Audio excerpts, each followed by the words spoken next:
I was working constantly. I was not having a great relationship with my children. So at that time, I said, what am I doing to myself? I have got to reset because all that money that I was making is not going to help me if I become sick, if I don't have a great relationship with my children. What's the meaning of all of this? So that's what happened, and then I kind of stepped back, refocused, and then here I am today. Much better me. Welcome to the Illuminating Wisdom podcast. I'm your host, Marcia Weldon, and I'm a lawyer, business strategist, corporate trainer, and executive coach. Each week, I'm going to bring you my favorite entrepreneurs, thought leaders, legal professionals, and other coaches who will inspire, educate, and empower you. So, welcome to the Illuminating Wisdom podcast. Today, we have Dr. Martine Canal. She is a doctor of nursing. She is a self-care strategist. She is your healthcare accountability partner and coach.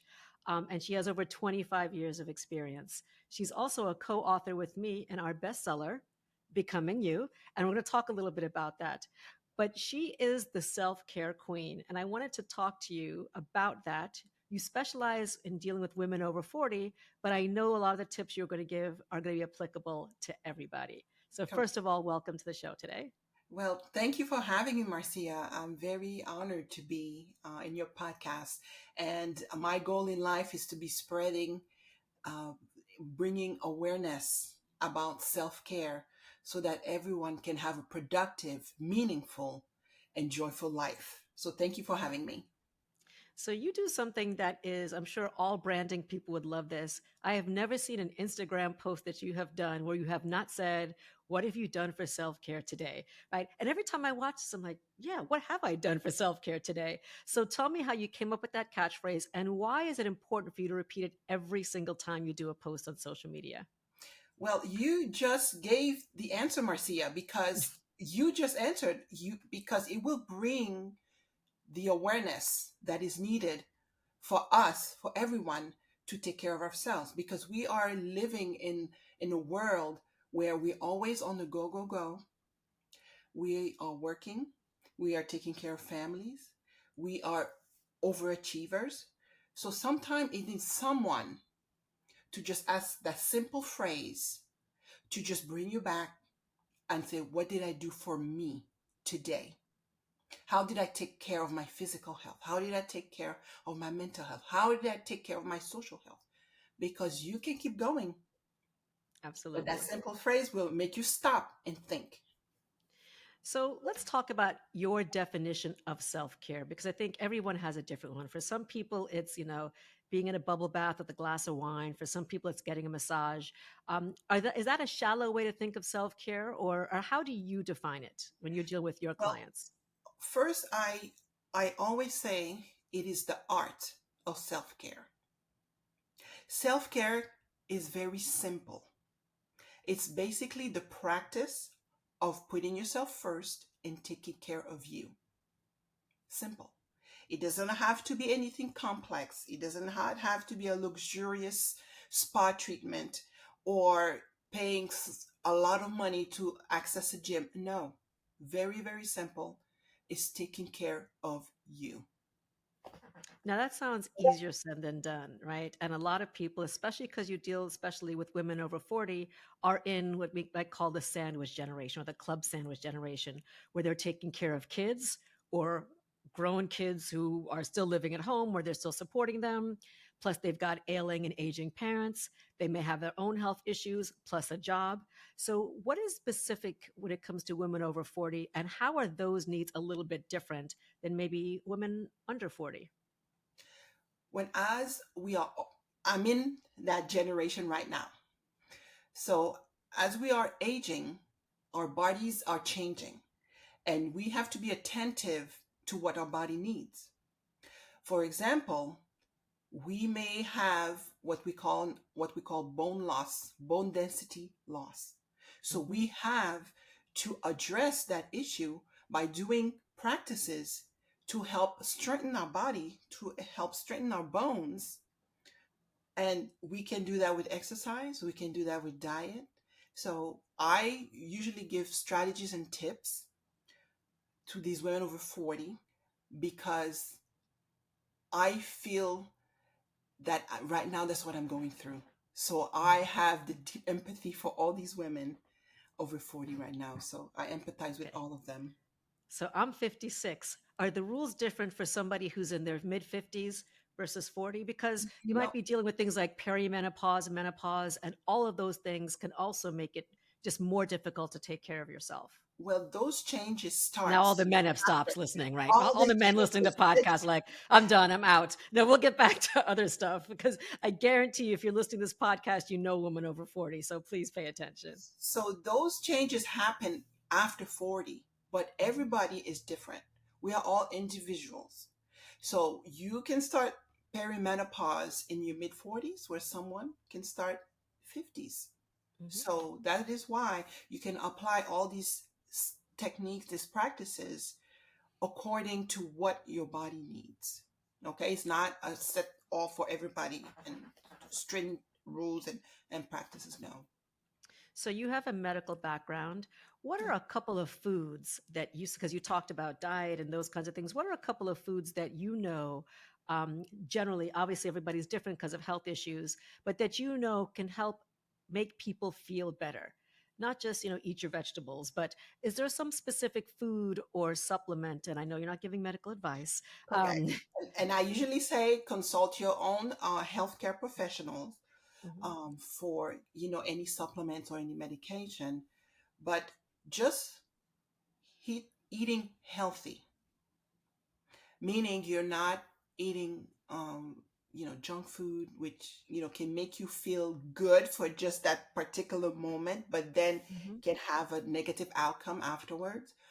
But if you like a simple cup of tea, just something to make you relax at the time, you can meditate with that, and that will make you feel like you are taking care of yourself. Your stress level will go down. Your just the fact that you're resting your body at that time and will give you some kind of clarity, and you will feel better in the end. And this is what it is all about. I think it's really hard for people to do that. I was talking to some people this Saturday. I held a little mini retreat, and I said, "Why don't you try to drink your coffee or your tea for 5 minutes, doing nothing, just having a mindful moment, not listening to the music, not scrolling social media, not reading the newspaper, but just sit there and just feel the heat in your hand and feel the steam and notice the taste and notice all the smells." For so many people, especially busy women, that's really hard because we feel It like we is. have to multitask. And this is a skill that you have to learn, because this is not how we were raised, because have got we are overachievers, you and I. Hmm. And I know a lot of women are, and we have to accomplish a lot of tasks in a short amount of time. And if we're just sitting here holding the tea, we feel like it's time that we are losing. It's not Right, productive for us. right. But yet we have to learn that this is what sometimes our body needs in order for us to become stronger and gather all the strength and the power that we have inside, so that we can function at a higher level. Yeah. So, and I think that is a skill. You're absolutely right. And you mentioned clarity, and I think people would be surprised at the thoughts that come in when you're not trying to do something else. Sometimes you can get your biggest aha moments when you're just sitting there focusing on the tea or on the coffee or eating mindfully. But I want to switch gears for a minute because you are the self care strategist. What are some myths about self care that you think people should debunk? Well, the number one that I think that they should debunk is self-care is selfish. It is absolutely not selfish. Actually, you have got to take care of you so that you can take care of others. Because if you do not take care of yourself, then at one point you will not be able to take care of others. You have to fill up your cup. So, taking time for yourself is an absolute necessity. It is not a luxury. So, Now I know it's not selfish. you didn't always think that, and one of the things, you and I have been in this book, Becoming You, right? And in your book chapter, you talk about an epiphany you had a few years ago. What was that epiphany, and how did that change your life? That epiphany was that at that time, I was at my absolute, I was making a lot of money. I had my family and everything was working well. But then yet, I didn't feel complete. And I felt like at one point, the tipping point, I feel I could lose it all. And then when I stopped to listen to my body, which I've been teaching others, I realized that I was not doing well at all. I had headaches. I was a little bit overweight. I was working constantly. My family took, they were on the back burner. I was not having a great relationship with my children. So at that time, I said, what am I doing to myself? I have got, I have got to reset because all that money that I was making is not going to help me if I become sick, if I don't have a great relationship with my children. What's the meaning of all of this? So that's what happened, and then I kind of stepped back, refocused, and then here I am today. Much better me. Much better you. So you talked about taking care of yourself, but you also have been a caregiver. And when you were 16, your mother had a stroke. I want you to tell me how that affected you at the time, and now that you are older, um, how that affects you still to this day. Well, I Because can it's tell you different to that be a caregiver when you're a teenager, um, and and being a caregiver or focusing, as an older person. I remember at the time, the first time I saw my mother in that hospital bed, not able to move, not able to talk. It was devastating. It was absolutely devastating. And then after I got over the shock, then I realized that the roles had switched, had changed. Instead of my mother taking care of me, it was me taking care of my mother and supporting my sisters. So that I had to learn at an early age how to become a caregiver and how to survive in the world because now I didn't have any support from her at 16. And fast forward now, I'm still a caregiver. I'm still a caregiver. But unfortunately, right now, my mother is at a point where she needs so much care that I'm not able to provide it all for her. So I have help to Mhm. help take care of her. But now I'm able to spread out the message on how this could have been avoided because she was in the early 40s. So, how could it have been avoided? Because I think this is really important for the people listening who are overachievers, who might be team no sleep or I'll sleep when I'm dead, or yeah, this all sounds really nice and theoretical, but Martine does not know how busy I am. I've got the dance recitals and the soccer games and my boss getting on my neck, and I've got to be back at work 5 days a week, and I've got to commute, and I've got to take care of this and that. Well, Who has I time for self understand. care? I understand all that because I've been there. Right. I have been there. But I have seen what a stroke can do to someone who's an overachiever and having all million things that they have to do in their schedule. It will just completely stop you in your track. And guess what's going to happen? You will have to find a new lifestyle, which will be confined, and people will have to tell you what to do. You will lose your independence, you will lose your power. And when I had the epiphany, I didn't, that's the fear that I had, the fear that something like that would happen to me because I remember what happened to my mother. And that just, no, I don't So want to you live like that. You said it could have been avoidable. Do you believe, or did doctors tell you that stress was part of the cause of the stroke, or where do you think that Why? came from? She didn't take care of herself. She was so busy taking care of everybody else. She was a nurse too, Hmm. but she didn't listen to her body. She had high blood pressure. and it led she had a stroke, massive stroke. Wow. And and it's interesting because a very good friend of mine who is, relatively young woman just had a stroke a few weeks ago. She was, taking care of a person with cancer and a lot of stress in the family. My father's had, several mini strokes and strokes run in my family. And it is, it's difficult because you have to balance that. I've got to take care of all these people. I've got to do all this stuff. I've got to pay the bills. But you're right. There was a point when 6 years in a row, I was in the hospital for what doctors thought were heart attacks or strokes. Luckily, it wasn't any of them. I was like, I am too cute to be in the stroke ward. I am by far the youngest person here. Like people are like, who are you visiting? I'm like, no, my room is 213, right? Luckily it wasn't, but that was my body saying, if you're not going to slow down, we're going to slow you down. And Correct. I think people don't realize that, there's a book, The Body Keeps the Score, and the body will shut you down if you won't shut yourself down. So hopefully people who are listening to this as they're driving will really say, you know what? When was the last time I got a checkup? When was the last time I refilled that prescription? When was the last time I took a walk? Because, like you're right, when you have that stroke or you're in ICU or you can no longer move, all of the things that seem so important, they go away. They're gone. And you have to be intentional into, I know you have a busy schedule, but taking care of you is part of your schedule. You have to fit it in. You have to integrate it into your lifestyle. And if you have to put it in your calendar, you have to block that time for you. And when the time comes, you just have to set your boundaries and do you. And it's so people who've had babies have often heard when the baby sleeps, you sleep. And I think if you're a caregiver, because there was a time earlier last year when I was taking care of my mother who was going through chemotherapy and lung surgery, and my father who was in the late stages of dementia.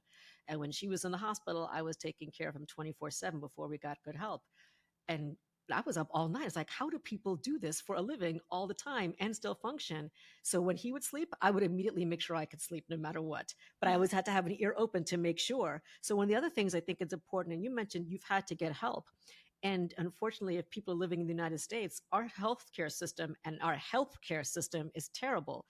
Paying for assisted living facilities or paying for home care that you can trust is very difficult. And a lot of people say, I'll just do it myself. So if you could give some thoughts about, you know, self care for the caregiver, that would be really helpful too.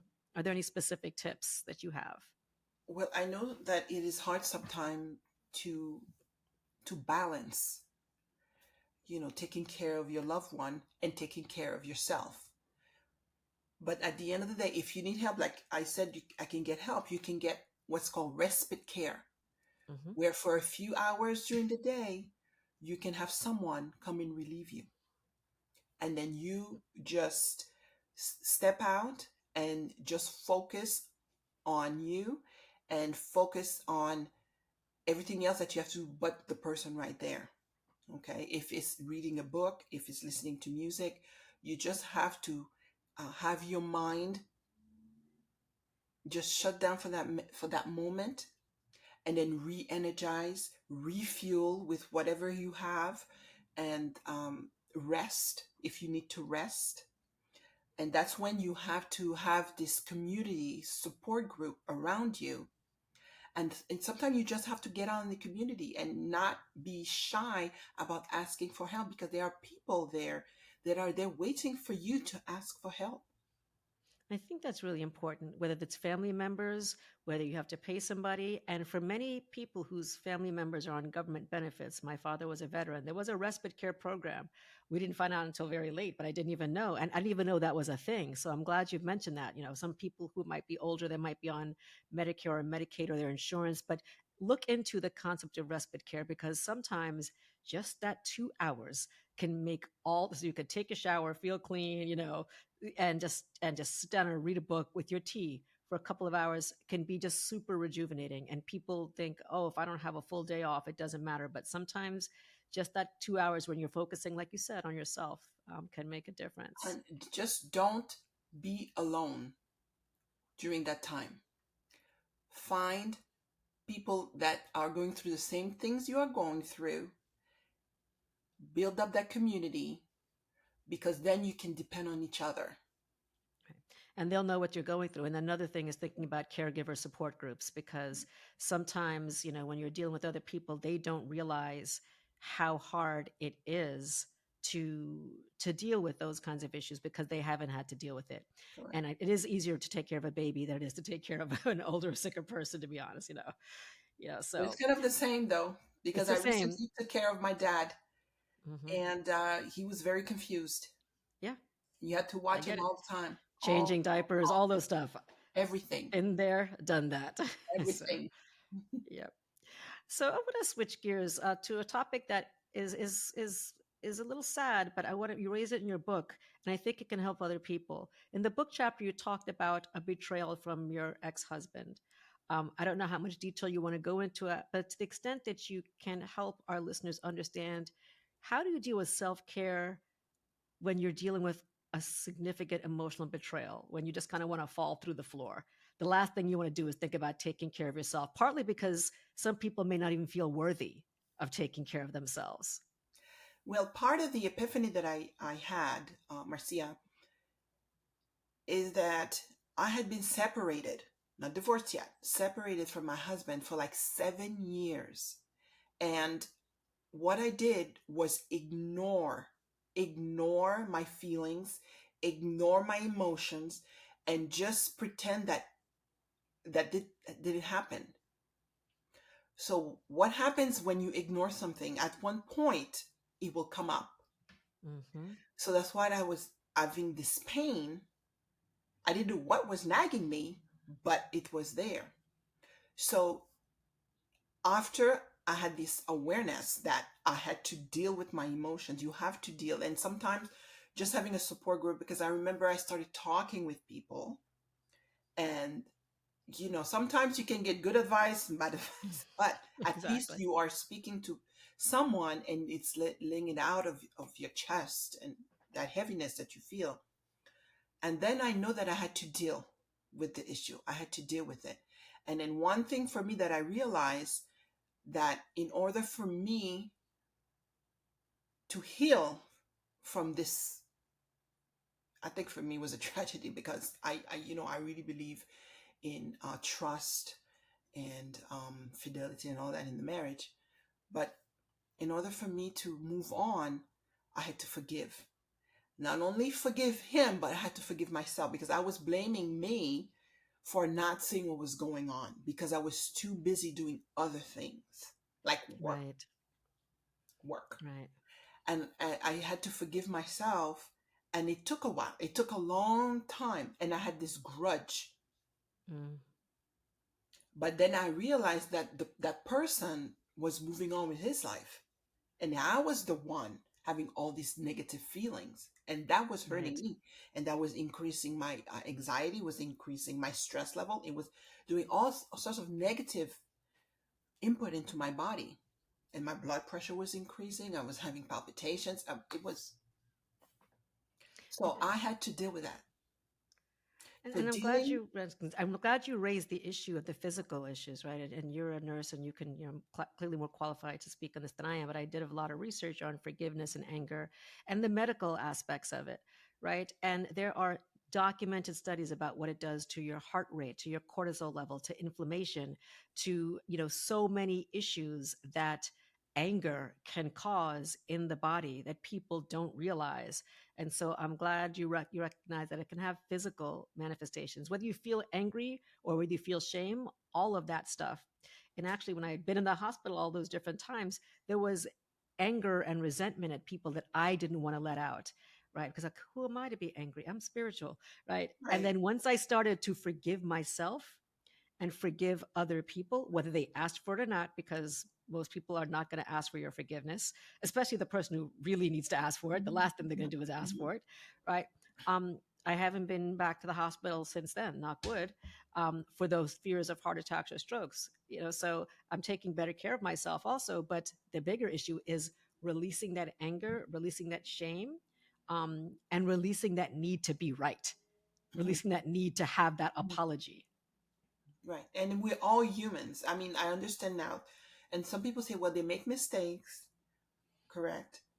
But we're all human, and we have to to be knowledgeable that we have we cannot be that rigid. We cannot Right. be so severe with ourselves that we're not letting go. It's about letting go, and it's okay to let go, mostly of things that don't serve us, like that anger Absolutely. and that anxiety and that pain.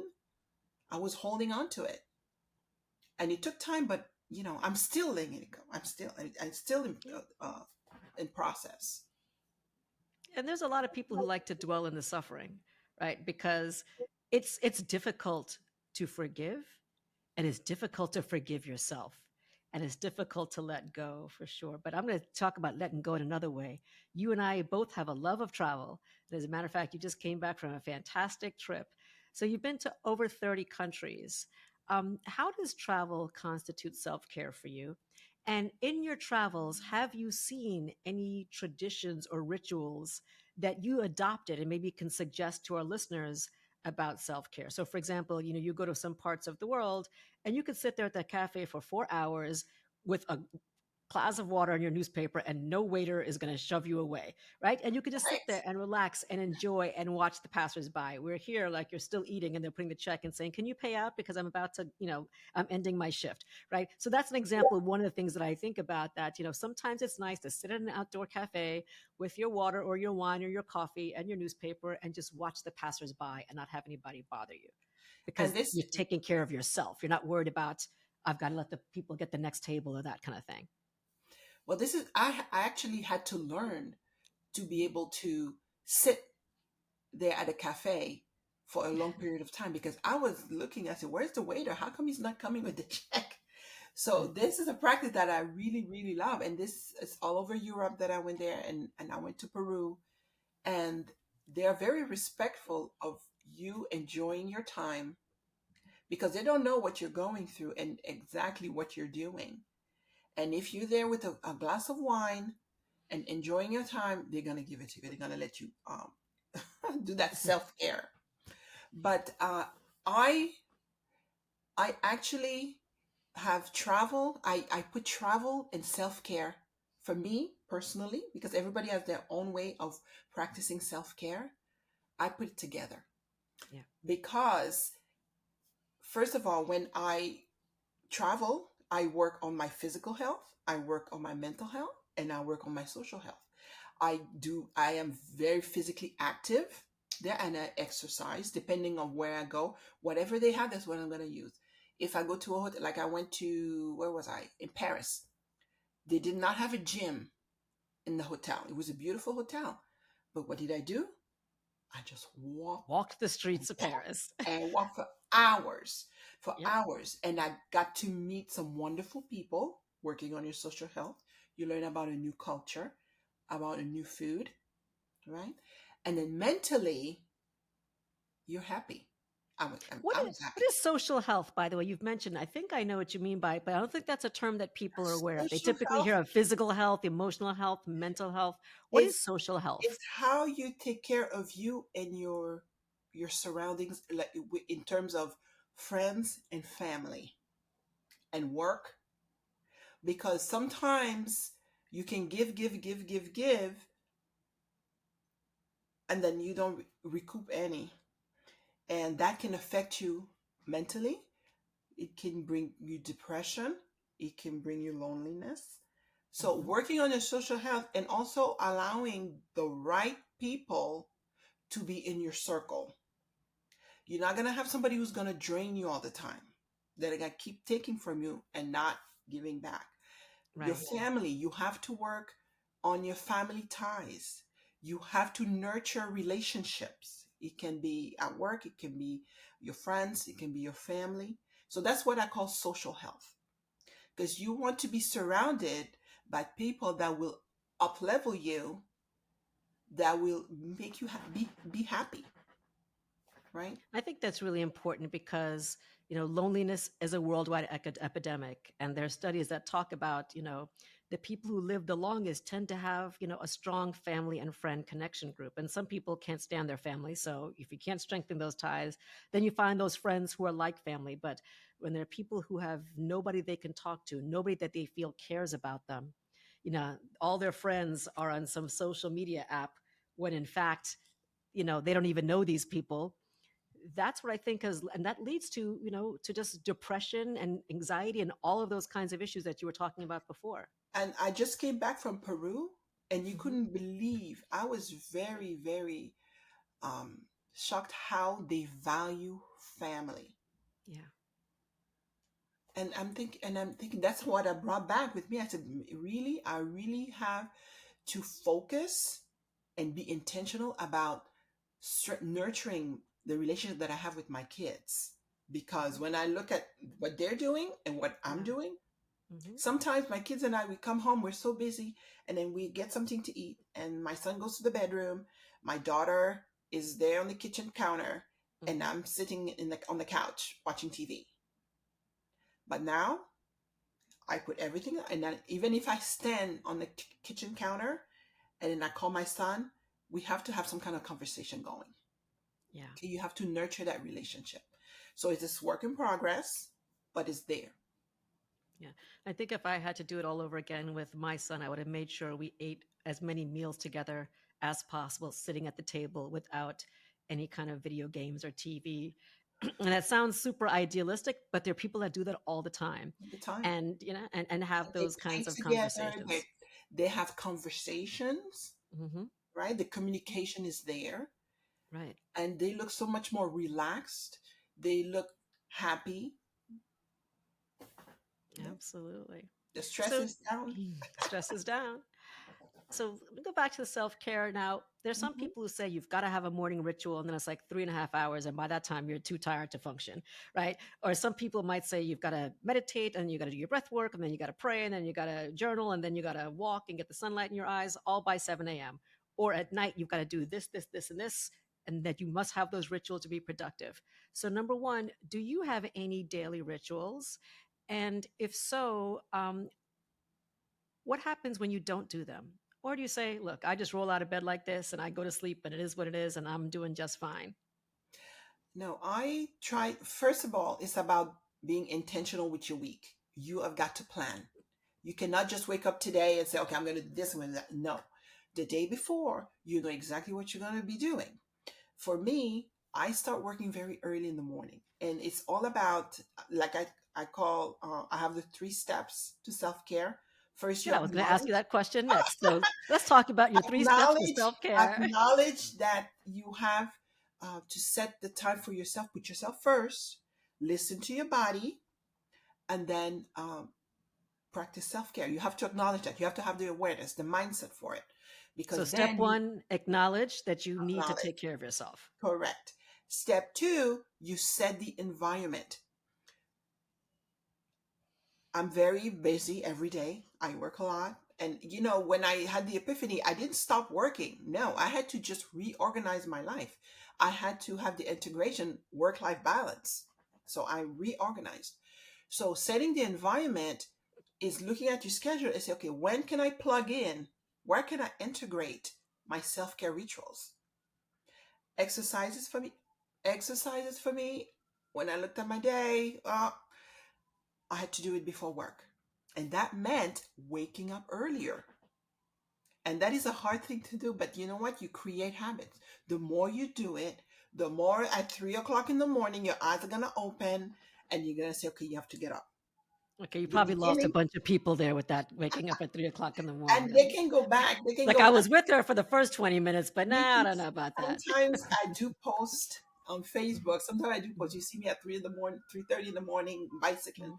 But you have to set what works for you and integrate. And it does not have to be 3 hours. It can be 10 minutes of walking. It can be 10 minutes bicycling, or just some stretching, some yoga, or you're just sitting down and meditating. Journaling is very important, right? 10 minutes. If you do more, good, good for you.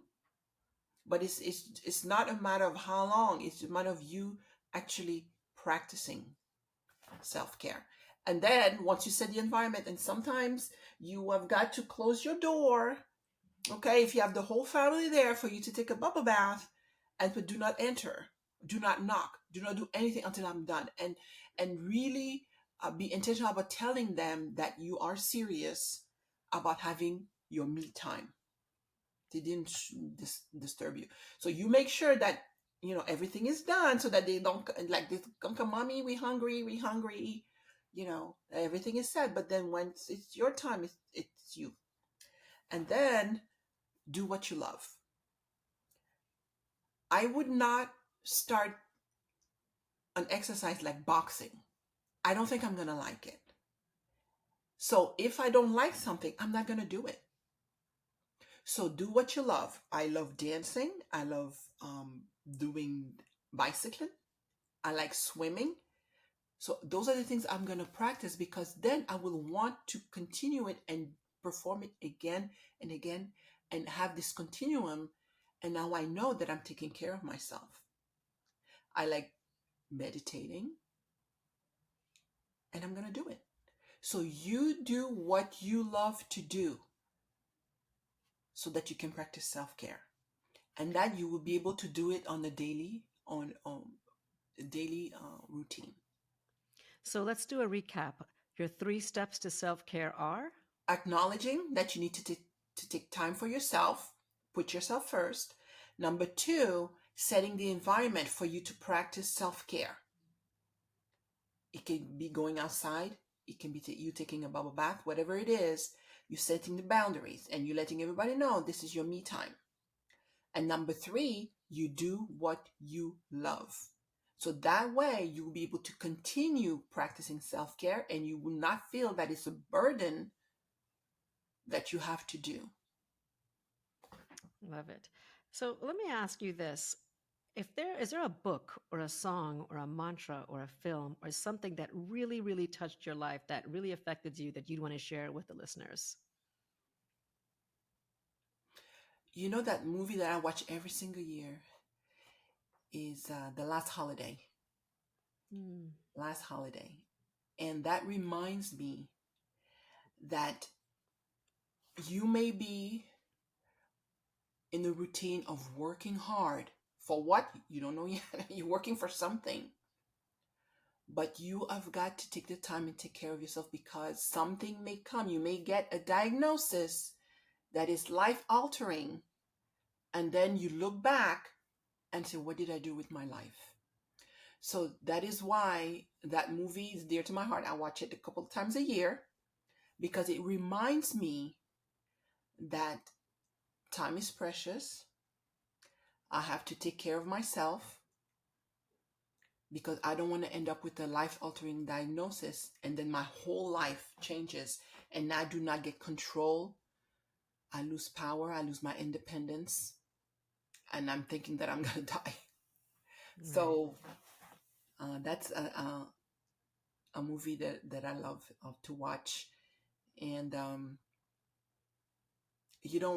always say life is to be enjoyed. You have got to have a productive, meaningful, and joyful life. Because as I just said, when we get to our older years, we don't know to when, but you want to look back and you want to have a sense that you have accomplished something. You had a meaningful, you made an impact in your world, whatever your world is, and that you have enjoyed every single day of it. I live my life every single day like it's the last because you don't know what may happen tomorrow. And I'm in an environment where I see it all the time. People's life Right. changes. They change it and then they look at me powerless. And then you feel that empathy. You feel, what could you have done to prevent this? And most of the time, it can be prevented. I think that's another important point because so many diseases, chronic diseases or otherwise, are preventable. And we focus so much on our kids or on our parents or on our boss or our neighbors or whatever it is, but realizing that we can prevent so many of the things. And there's talk about stress levels and how that could lead to so many diseases, whether it's certain kinds of cancers, et cetera. And again, I'm not a doctor, and you are a medical professional, so I will leave it to you to say. But it is really important that we realize that we've got to keep our, let me make sure I've got them, our social health, A our physical emotional health. health, mental health, physical health. Yes. And I talk about it all the time because I want people to realize that we are whole. We just like it, another myth is that self care is only for mental people that have mental disability. No, Mm, no, no. We are a whole human being. We have to take care of all parts of us, right? absolutely. So, if there's one thing you wanted our listeners to know or remember from this conversation, what's the biggest takeaway? If they remember nothing else, what would that be? Oh, you have got that. What did you do for self care today? What did you do for self care today? I want this to resonate with them every single day.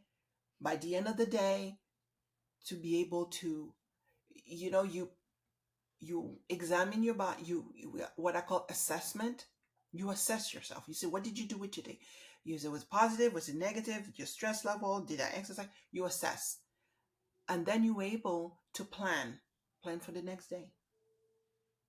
Okay, once you plan, then you execute your action. Then you evaluate. And it's a whole cycle that keeps going around and around. And unfortunately, self care is not something you do today and you're done. No, it's a continuous regimen that you will have to continue for the rest of your life.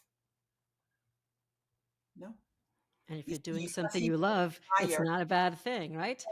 You're not gonna It's retire. not like flossing, right? It's so it's not everybody loves to do, but if you're doing something that you love, right, you acknowledge that you need to take care of yourself, you set that right environment, and you do something you love, You love. then self care is not work; it's a joy, Correct. Correct. and you look forward to it. Correct. You look forward having time with your family. You will look forward traveling and then, I don't know, hiking to Machu Picchu. You enjoy and all that. You are physically challenging yourself. I went to the jungle in Peru. Now, talk about challenge. Yes. Mentally, physically. And then I did bond with other people that I didn't even know there was such a thing as ayahuasca. I learned about Wow! ayahuasca. Did you do a ceremony? I sure did. I Oh, did. we should talk. And it was and I never realized how big that was. Mostly because I don't know, because it was there, but you should see how huge that community is. Oh no, I know because I actually did my ayahuasca Oh, ceremonies you in did? Peru. I went to Yeah. Peru last year, a year ago, a year and a half ago, and did Machu Picchu and that stuff the first week, and then the second week was in the jungle, right in the Amazon in Tarapoto, and had 3 ceremonies in 6 days, and changed my life, changed how I look at Yes. everything. Yes. And it's all about that self-awareness. And it's Hmm. the self-actualization. What do you want to do with your life? It's not just material things. No. Right. And to Wow. be clear, we're not recommending, and Dr. Canal Ayahuasca. is not recommending that you go out and do this without speaking to your Absolutely not. practitioner. I'm absolutely I not. actually talked to my doctor before I did it. He's like, "You're the first person that's ever asked me about that." I said, "I'm not your first patient that's ever done it. I'm just the first patient that's ever asked you because I didn't want to collapse and die in the Amazon." Yeah. In this world, there's so many uh, different practices that you can take in order to, it can be as simple as just walking, or doing ayahuasca. But it's doing what you love. And personally, for me, I like to learn new ways of practicing self-care. This is why I try new things. And some people don't like to try new things. They don't want to do what they're comfortable with, and that's okay. If you just want to walk every day or do karate and that's all you grew up with, that's fine. As long as you're challenging your body and you're growing. Groaning or growing? Maybe a little Growing. bit of both. Okay, I was like that's my sister groan. But maybe a little bit of both. So I want to end on this. You work with women over 40. Mhm. You help them with strategies. You help busy people. You know how to overcome all those challenges. How can people work with you? Well, I do have a Facebook group that a self care empowerment circle where I provide tips and strategies to women over 40 to help them with their daily life because it's all about us living our best life. So, anybody that joins the group, women over 40, they, of course, they can also input. It's not my group, it's our group. Hmm. And also, I have I can do one on one if you need more accountability. And then what we do, we actually work around your schedule and what you do and how you feel so that you can come out a better, stronger person in terms of your physical, mental, and social health.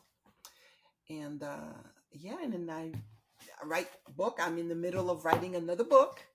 So that will come Yeah. out. It's all about inspiring. It's all about bringing awareness, and I Excellent. also am going to start my workshop. I'm in Miami and I'm in Florida. So I want to do self-care workshops because I think it's very important to not only take the time. These women, when they come to my workshop, it's because they want to focus on themselves. Hmm. And so I take that time to have them just focus and be intentional about listening to their body and doing activities that are going to challenge their physical, mental, and then socially they get to be in a community of like-minded people so that we can support each other and grow. Excellent. And we're going to close out with this. Do you have a personal motto besides what did you do for self care today? When you know better, you do better. Right. Because I know you're also inspired by Maya Angelou as well. So Correct. that is the Oh, perfect way to do it. When you know better, you do better. So you do for better. those of you who have listened, please make sure you like, share, and subscribe to the podcast. We will have links to all of Martine's different offerings as well. And now that you know better and you know about self care, we know you're going to do better. Thanks again so much for being on the podcast today. Oh, thank you for having me, Marcia. It was a pleasure. Thank you. Thanks so much for joining us. Stay tuned for the next episode. If you like what you heard, subscribe and share it with others.